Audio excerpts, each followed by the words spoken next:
ต้มปลาแมนตัวนี้แค่แล้ว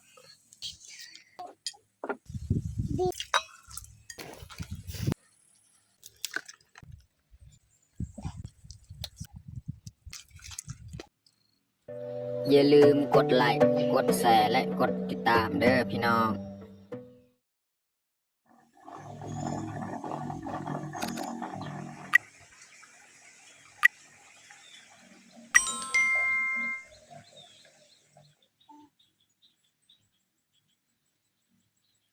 ครับสบายดีแล้วก็สวัสดีเบิร์ดสู่ครูสู่คนเนาะยินดีต้อนรับเข้าสู่ซองเบายึง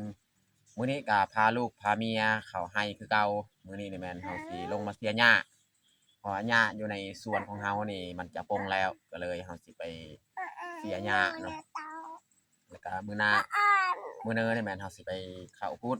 ให้ตัวใหม่อีกเนาะสิไปเอาหญ้าคาเนาะหรือว่าไปเอาไม้อิหยังเฮาตัด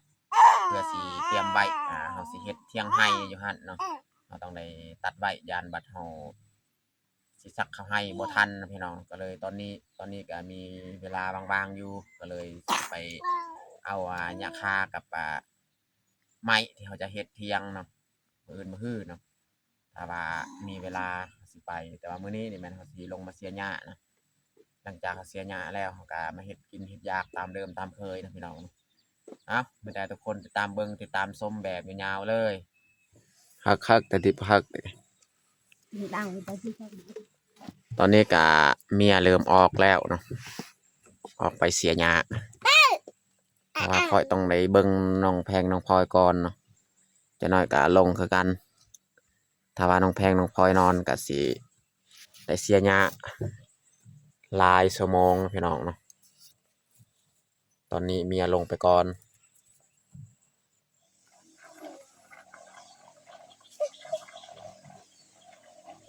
น้องพลอยก็ย่างไปเสียหญ้า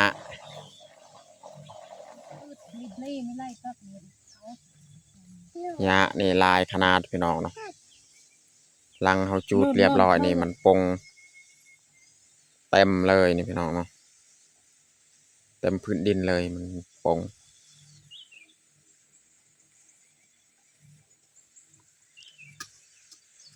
น้องพลอยมาเสียหญ้า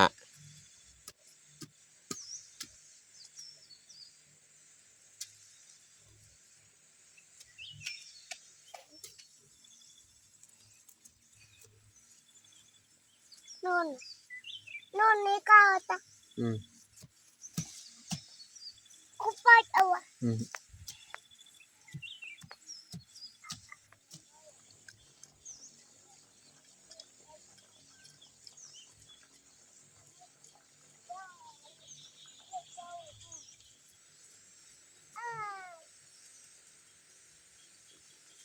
ไม่มีตอก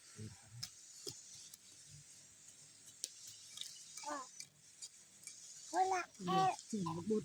โบจันอันน่ะ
ตอนนี้เฮากาสีพักเที่ยงพี่น้องเนาะ แดดแห้งแล้วจากเที่ยงแล้วอันนี้เมียยังเสียหญ้าแล้วคอยกับน้องพลอยกับสีกลับหาเก็บพืชผักมาเฮ็ดอาหารเที่ยง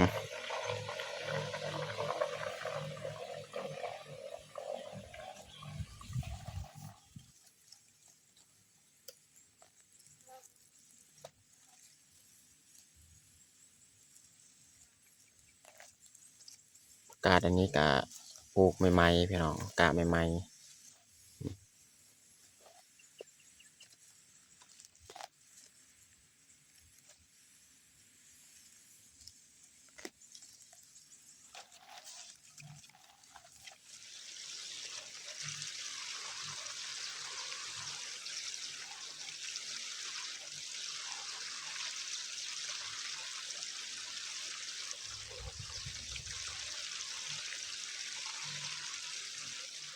นี่พี่น้องผักอันนี้ก็กินได้นี่เราจะมาเก็บเอาเนาะมันเป็นเครือสิเอิ้นผักนอกกับบ่แม่นตัวนี้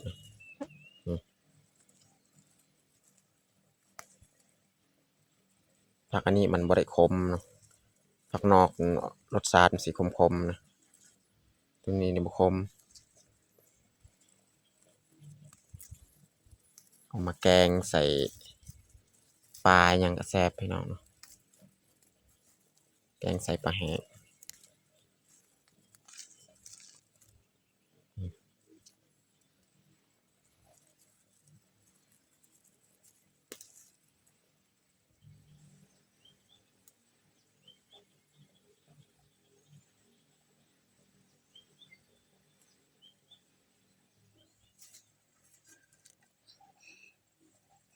น้องพลอยยัดเลย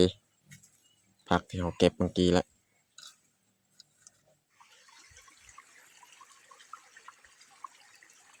เก็บมะแขงพี่น้อง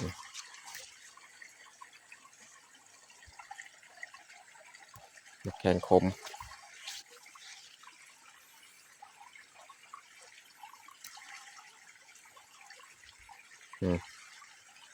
งามๆพี่น้องลายอยู่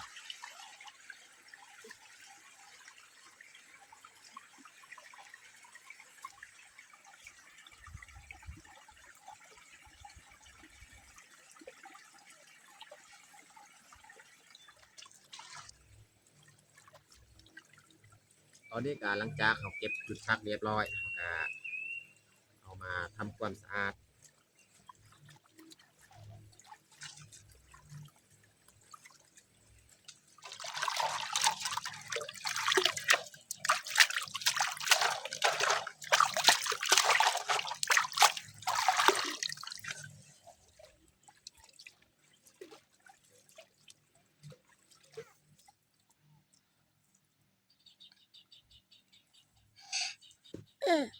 เออ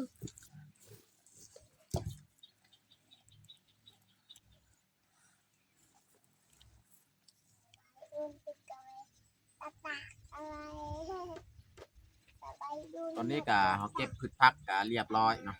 เอาสิมาเฮ็ดอาหารส่วนเมียนี่ยังเสียหญ้านี่อันนี้แม่นนังหมูพี่น้องนี่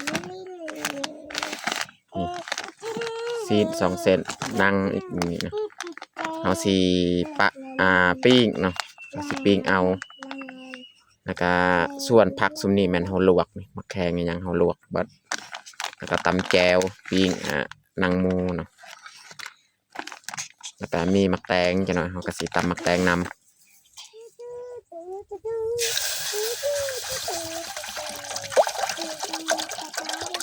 ใส่น้ำสิลวกผักเนาะ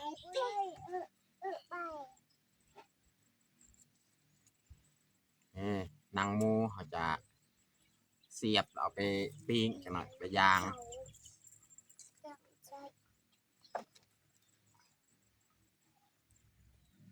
อันนี้แหละมะแตงที่เขาจะตำจังหน่อยนะ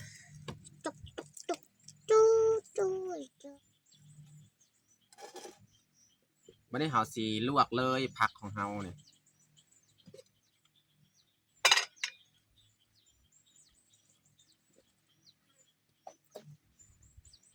ลวกกาดแล้วก็ลวกกะผักอันนี้นะพี่น้อง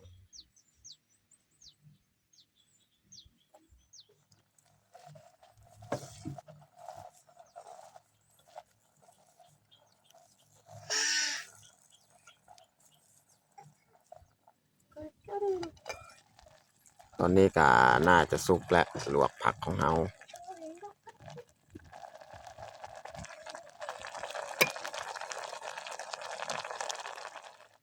สุกเรียบร้อยลวกผักพี่น้องอันนี้เขาสีปิ้งเลยหนังหมู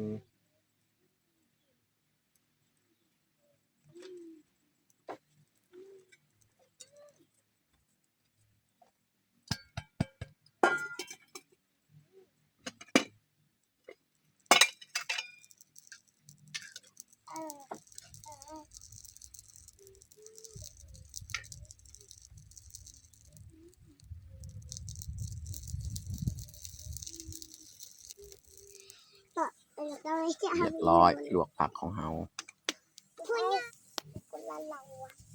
ตอนนี้ก็ไก่ชีสุกแล้วปิ้งหนังหมูของเราแล้วก็จี้มักพริก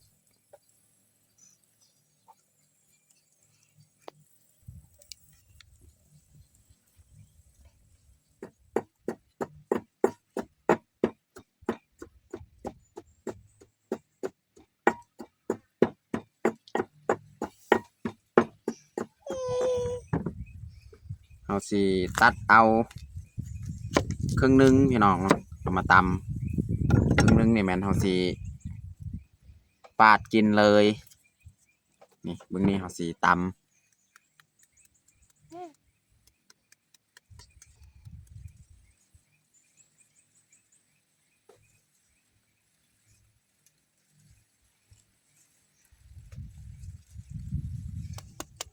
ไม่อยาก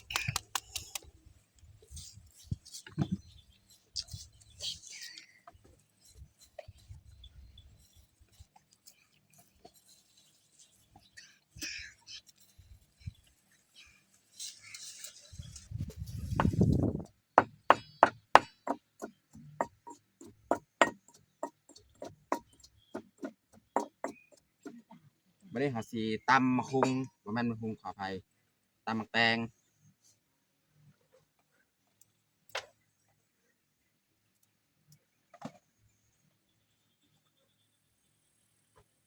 บอกว่า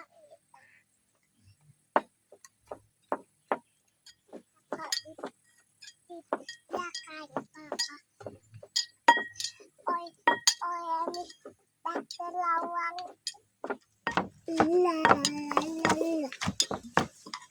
บ่ได้เอาสิใส่ปลาแดกอีกนะ Dinin dokter lawang. Kerau kan.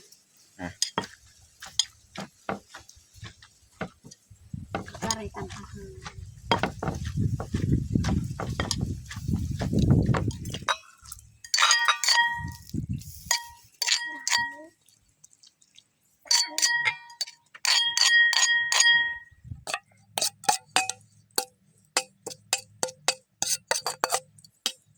ผสมแจวพี่น้อง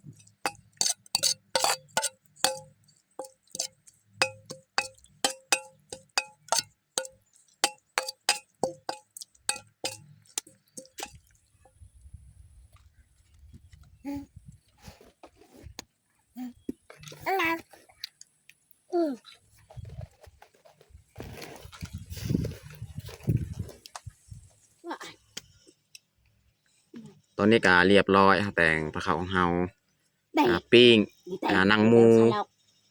ลวกผัก Wah, ini ada tang. แล้วก็ตำบักแตง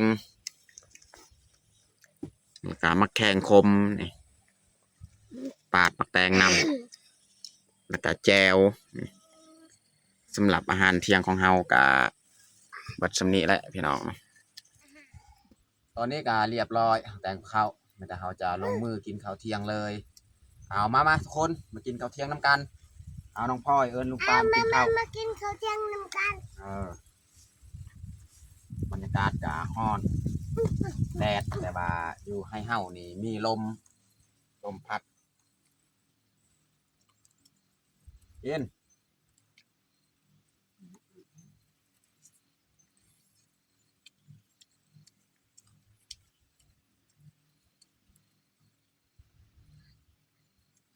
อืม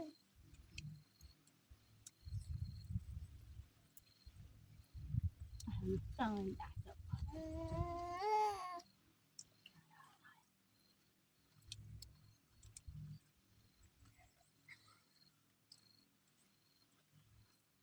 ืม สิใส่มันดาว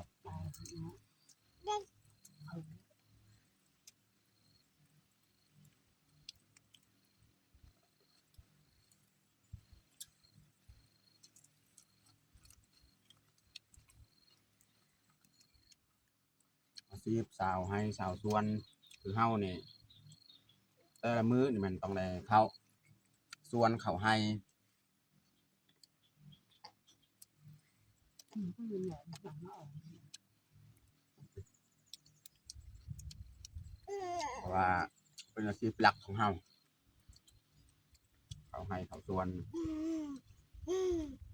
อืมอะไรอะไร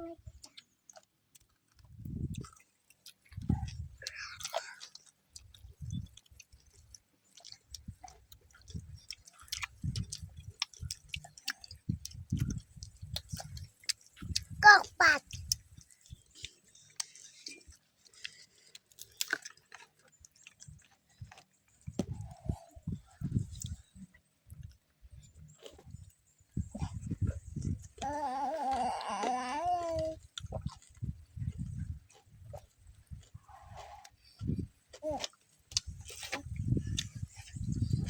ไม่ใส่อยากจังหวะ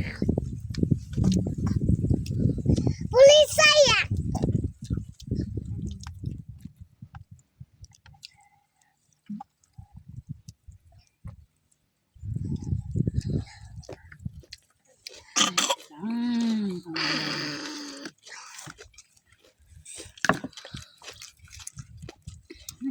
หนังหมูนี่กรอบดีแล้ว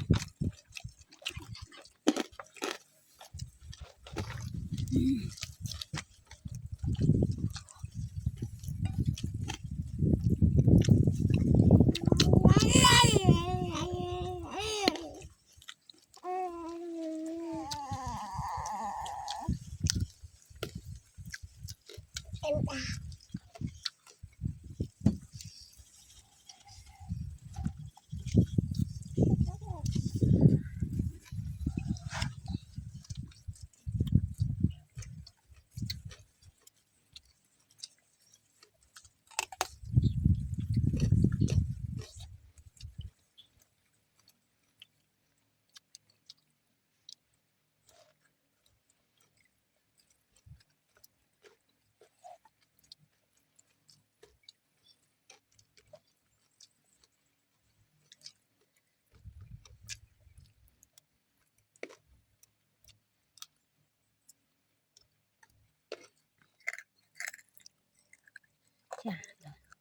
น้องพลอยก็กินหนังหมูกรอบดีแล้วกินเลย ตัว